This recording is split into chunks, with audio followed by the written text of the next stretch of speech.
I'm going to start with Emma because I just thought she was fab in this. And can I just talk about P.L. Travers? Emma, I assume when you were offered this role, you would think, well, how could I not take this? Yes, I know, yes, absolutely. How could I not take this? We were all of us at my age going, oh, there are no roles for women at all. And then one of the best roles I've ever played comes sailing along, courtesy of my fine and extraordinary friend Kelly Marcel, who's the most brilliant writer. I mean, it was one of those, read the first page and go, I'm in. I'm in, yes, okay, I'll do it. You don't have to pay me. They did. They insisted. But they paid me in chocolate and stuffed toys. Slightly bitter about that. Well, I'm delighted they paid you. Let me just move over to Tom Hanks. We can't keep you away from London, Tom. You know, you were here for the beginning, you're here for the closing. I think that's a record. Was there... I've been sleeping in a sleeping bag behind a tea shop by the Serpentine in Hyde Park for the last week and a half. The rain almost killed me. He rehearsed that joke 5 minutes ago. It is Serpentine. It worked really well then. Oh, thank God. Thank God. I'm sorry, I interrupted your fascinating question. No. Was there any sense of trepidation for you in playing someone like Walt Disney? Trepidation. Does he seem to you like the kind of man that would experience trepidation in approaching a role? Sorry, I didn't mean. Was that for me or for Tom? Believe me. Hey, you got to act with a horse. I don't know what that meant exactly. No, you're referencing me. I don't know. My lovely wife, Ruth Wilson, by the way. I'm not trying to dodge the question. I swear to God, I'm not. There was a responsibility. Let me put it that way, which is different than trepidation. It's without a doubt, it's a substantial gauntlet to throw down.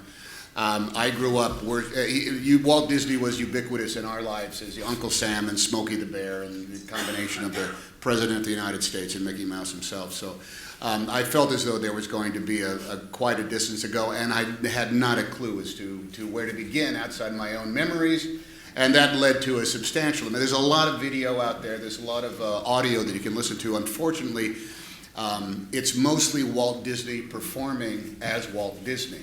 So when you could find those moments where we're just talking in this natural cadence about something other than the new exciting realm of Tomorrowland, which will be opening at Disney, that was worth its weight in gold. And I had some access to that thanks to Diane Miller Disney, his daughter, and the fabulous museum that she has established in San Francisco. Okay, thank you. John Lee Hancock next to me. How did you come to be introduced to this project? And once you saw it, did you think it was a no-brainer?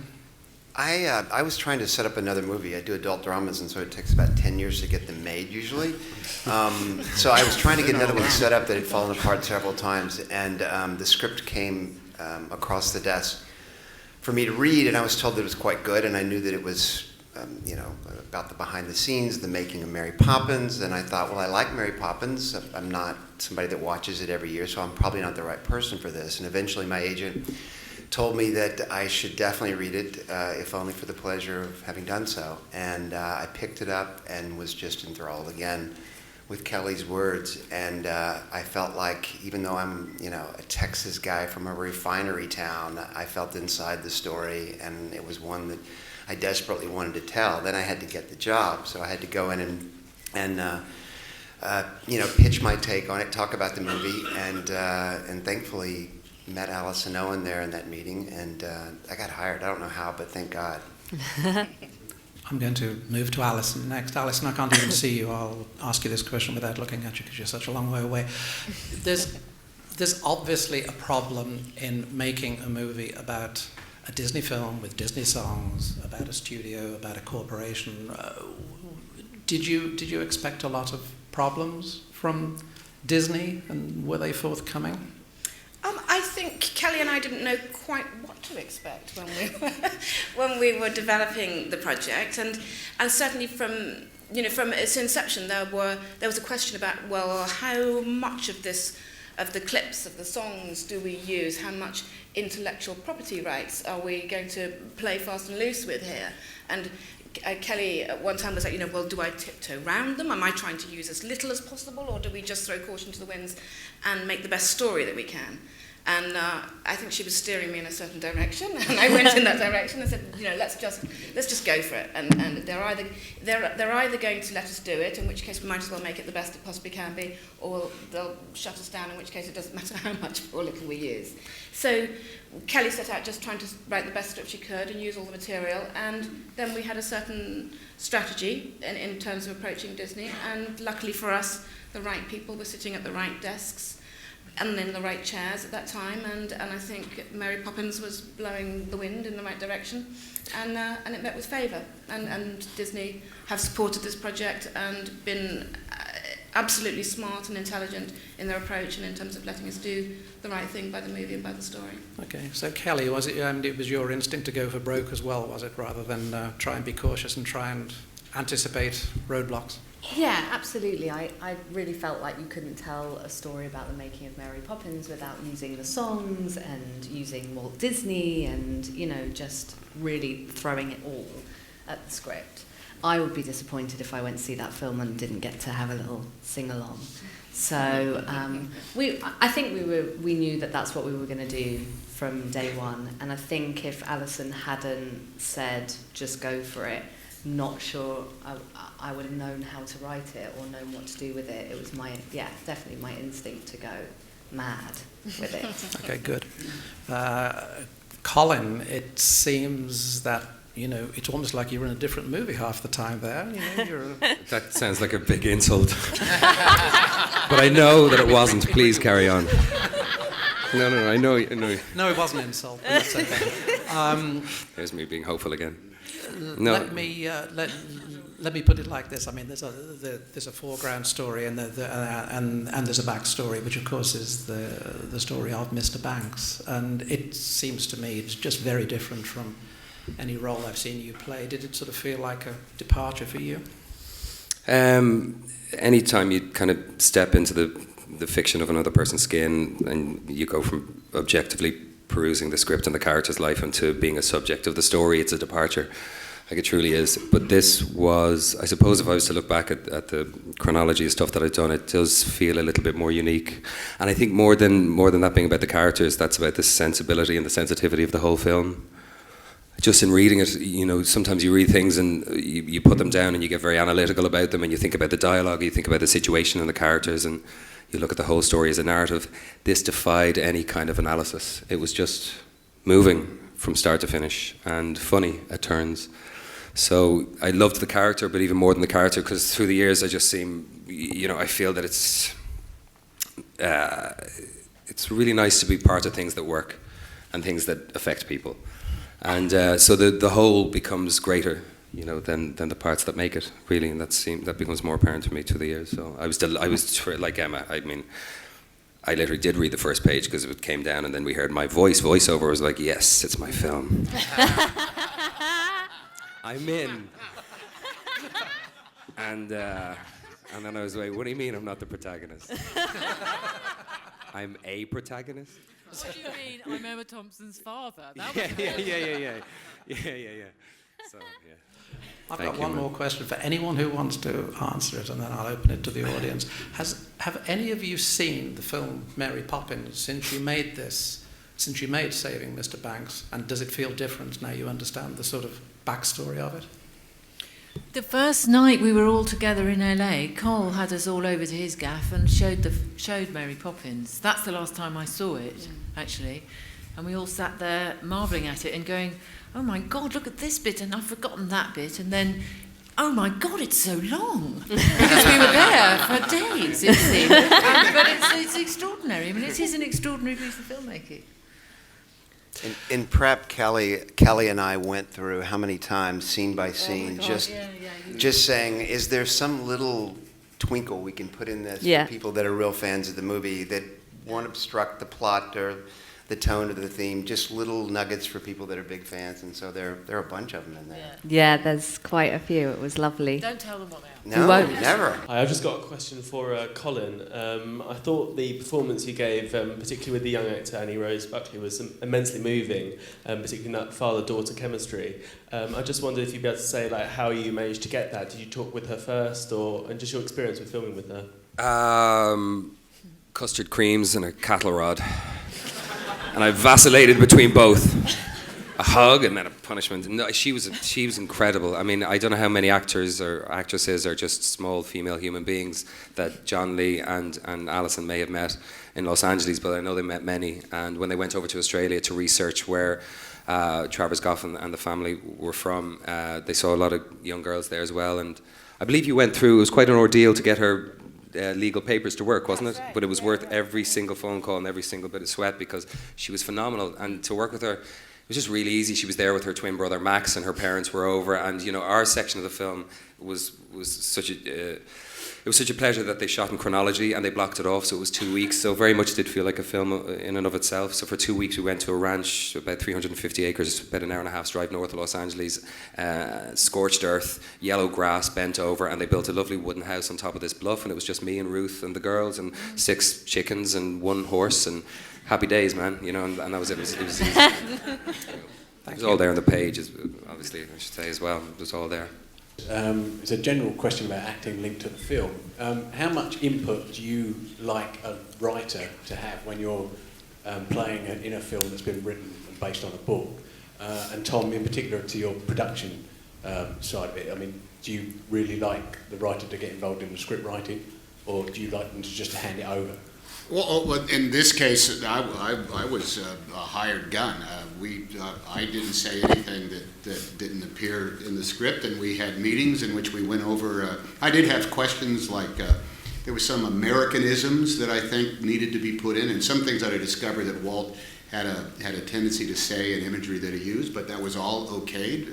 We treated this, I think we could all agree, like the Gutenberg Bible. We were not about to mess around with the work of the yeah, we rolled a lot of joints with it. Gospel according to. There are types of films that define themselves, and that was, I think, always going to be the requirement for making this movie. It was an extremely well-constructed, beautifully knit sweater, and I wasn't about to start pulling a thread loose and have it all fall apart. It's miserable going on to a film with a script that's not ready. You know, really. I mean, Barry Sonnenfeld will tell you, we didn't have the third act of Men in Black until he started filming without a third act.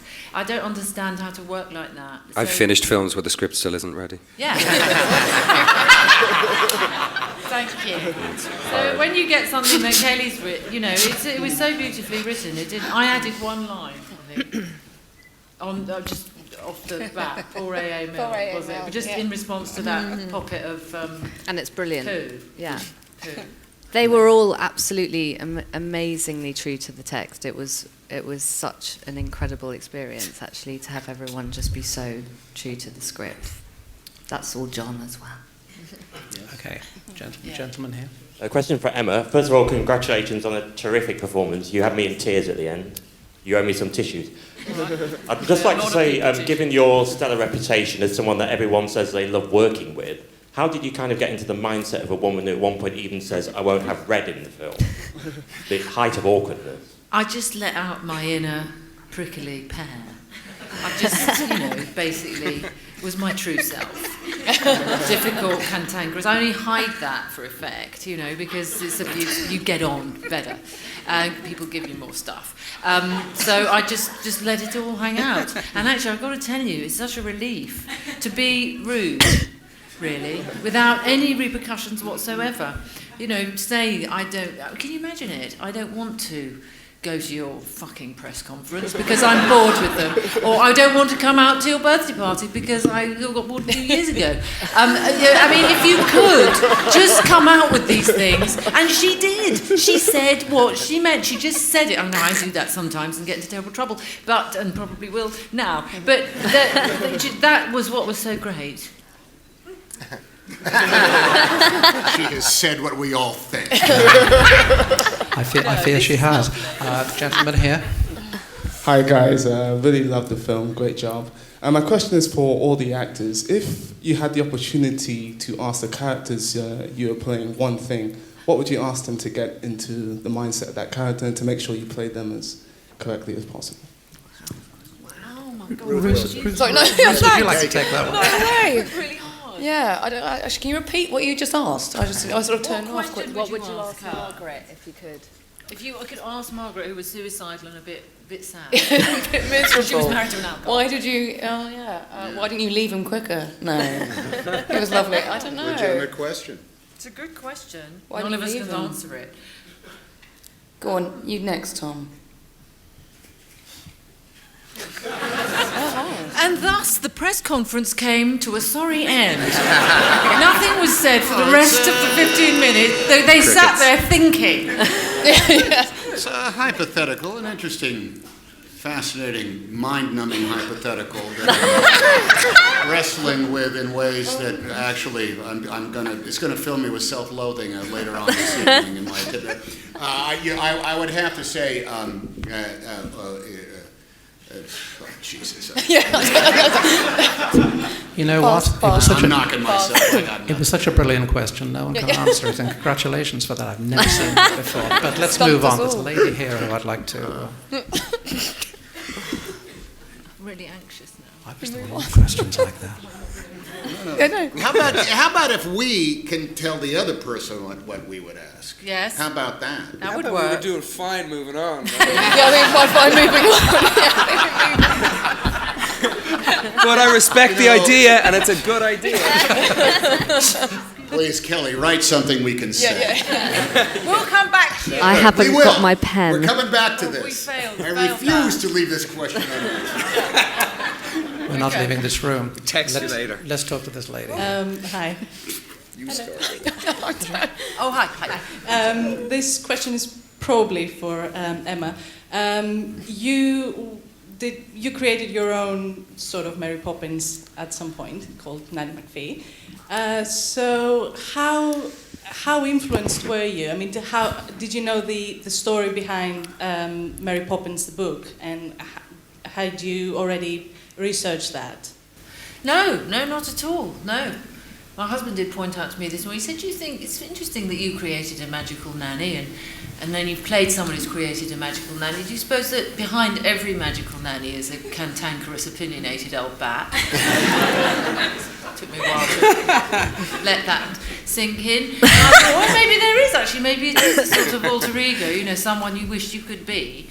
Certainly, I wish I could be like that. And I think that with Walt and the mouse and Pam and her nanny, there's certainly these are characters that have been created out of the soul of that person when the soul was very vulnerable and emergent, as it were. So that's what gives them their power, their staying power. She said that she didn't invent Mary Poppins, that Mary Poppins just arrived, and I think that most writers of genius would say the same thing. Mozart said, my music I didn't write it, it just arrived in me. There's even in the most cantankerous writers, there's a generosity of spirit about where these things come from. And of course, they're not going to come unless you sit at the writing table with your pen. That's the discipline. But if you do that, then it's like Field of Dreams, if you sit there, it will come. And sometimes it's in a form that will survive any number of cultural interpretations and reinterpretations. And that's what's so interesting about this as a movie about two cultures coming together and clashing over this one iconic creation.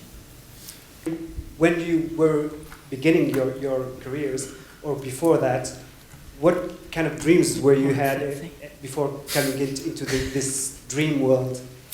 If you had, and if it was connected with Walt Disney or not? I had no dreams at all. I was just trying to, I was just trying to get some other job other than the one I had. That's not unlike what Walt Disney did. When he started drawing, he was drawing out in the disconnected garage from his house in Kansas City, and he just had the art supplies, and he was just banging out stuff that came into his head, hoping that he might be able to sell them for $5 a piece. I relate to that. There's no clue as to where any of this stuff will take you. I was hoping to, make a little bit more than nothing, because I thought that this is just a job that you volunteer for, and if you're good enough at it, they'll ask you to play something else, and maybe they'll pay you $50 a week. But this concept of having dreams when you're young and always having your eye on the dream, I could never understand that. I didn't have a single dream in my head. I kind of operated like the communists, you know. I had like hey, if I build a decent tractor, maybe I can build another tractor. It's like I didn't even have a 5-year plan. I was just stumbling around. Tom Hanks, a communist. Tom Hanks, There's the communist. headline. Thank you very much. Was that the same for you, for Emma? Gentleman And back there. A lot of the meetings obviously were recorded, and indeed, you know, P.L. Travers and Disney were recorded a lot. There's a lot of factual information about everyone, or about some of these people involved. So how much creative license can any of you take with the characters, with the story, and indeed with the people who aren't so well documented as well? John, why don't you? You take... we're movie makers. Yeah. You take creative license, don't you, if you're artists? I mean, we're not documentarians, we're movie makers. So you have to, surely. I mean... Yeah, I mean, job one is for it to be entertaining and hopefully moving, and you have all that information about real characters. You have to condense it. You have to find an order for it. I don't think anybody would want to watch a movie of the 39 hours spent in the rehearsal room. That would be like a Warhol film or something. But I'm sure there were days that were utterly boring in there. So I think when you've got Kelly Marcel to be able to parse through everything and find the stuff that's entertaining and have it somehow congeal in a way where thematically it's true and tonally it's true, that's job one, I think. And with her, P.L. Travers had this theory later on in her life that women's lives divided into 3 main parts: nymph, mother, and crone. And it's great, you should look her up because it's very interesting and very there's something very true about it. And we wanted to put a part of each part into this incarnation of her, so that rather than me playing someone who was sort of talking like that, which is how she talks, but there's a lot of distress in the voice, and there's a lot of no, that sort of thing going on, because it was very tense when she was in those meetings. That would have driven us all and the audience screaming out into the night. So, including parts from when she was a mother, when she was a nymph, when she was acting, you know, her sexuality, that's creative license, I suppose. You're taking bits and folding them back into this period of time, which after all is not very long to spend with a very complicated character, 2 hours, you know. So I suppose that's creative license as well. Can you share your memories of watching Mary Poppins for the first time? Was it a big part of your childhood for all the actors? Go on, Ruth. Yeah, I used to watch it pretty much every Christmas. And so I know it inside out, really. Fly, Kite, all the songs, I love them. So yeah, it was a big part of growing up. Haven't watched it much since. We watched it around at Colin's house, but I haven't seen it since the movie. I'm intrigued to see it, to see if I see it any differently, which I'm sure I will. I think it was re-released. I didn't see it in its first go-round. I think I saw it on a re-release, and I was probably taken to it like that. But the Mary Poppins Step in Time, the chimney sweeps dance, I remember I just thought that was like I'd taken speed or something. That was just the most amazing. I didn't know anything about dance, but that was a magical sequence, the Step in Time. I remember that when the smoke turns into a ladder, you know, the smoke turns into steps. Do you remember that? It's just moments you just go as a child. I remember thinking, oh, I wanted that to be possible. So I really wanted that to be possible. And I was so in love with Dick.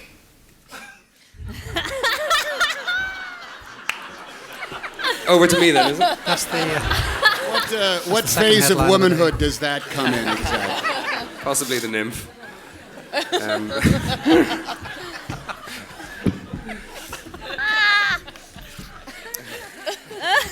On that note, I was too busy obsessing. We all are in our I was too busy way. obsessing over everlasting gobstoppers, from the Wonka factory to yeah. It was kind of like a Beatles Rolling Stones question: were you a Mary Poppins fella or Willy Wonka and the Chocolate Factory fella? And I was Willy Wonka and the Chocolate Factory. Yeah. I think not that there's any particular perfect time for anyone to see it, but I think Willy Wonka was my Christmas film. Really? Yeah, yeah. And I know Roald Dahl hated it, but you know. Same sort of thing. Yeah, Stephen King hated The Shining. I mean, They're very different mediums. I get why a writer might hate. No, it's good that you've mentioned Stephen King, though, at this press conference. That's great. Where is that butler? Have you even seen him anywhere? Well, Dick was just a delight. Oh, come on. Because we all like Dick. Please, please. Yeah, Dick's coming up a lot. Yeah. Dick was amazing. I was just explaining to someone earlier, actually, that after we met him, we did an entirely new pass of the script because his mannerisms are enormous. I mean, he's the biggest, jolliest fellow you could ever meet. He's literally like a cartoon character. He's just incredibly wonderful. And meeting him was kind of a beautiful experience. We came in and he was crying because she had ruined his life. I mean, he really was very bitter and twisted about what went on in those rooms with P.L. Travers. And when we went to see him, he was saying to John, Alison and I, crying his eyes out, going, I didn't know that she had that childhood, and now I can forgive her, and now I feel okay. So it's been quite a cathartic experience for Dick. And he played all of the Mary Poppins songs for us, and we all just cried for an hour. Yeah. But it was one of the most joyous things, actually, I think, was having Richard and Liz along for the experience. To watch two people watching moments from their lives being reconstructed in front of them, and weeping and holding each other's hands was just incredibly moving. I mean, really, really wonderful. And Richard was an incredible asset to us right from the start, both because of his enthusiasm, his support, his anecdotes, and what he meant to Disney. His support when we went into Disney was absolutely invaluable because he's a very special Disney person, and the fact that he'd taken us under our wing and he loved what we had done, and felt that it conveyed the truth and was credible and should be told. Yeah, and as an advisor on the film, he was there with us every day, which was really invaluable. I've got one last question because we have to wrap up in a second. The question is for John. How do you want this film to be viewed? As an entertainment, as something that will surprise people, will inform people? Oh gosh. What do you want for it? Well, that's a tough one. I mean, you want all the above. I mean, you make a movie. Everybody says you make movies for everybody else, but I mean, ultimately, it's a 1.5 to 2 years of your life. It's a marriage, not a date. You have to make it for yourself first and foremost, and you hope that other people enjoy and see what you saw in it and what you continue to see in it. So I'm just be very happy for people to see the movie that we've all worked so hard on, and hopefully they enjoy it for whatever reasons and whatever people glean from that. Good on you, I hope. Thank you.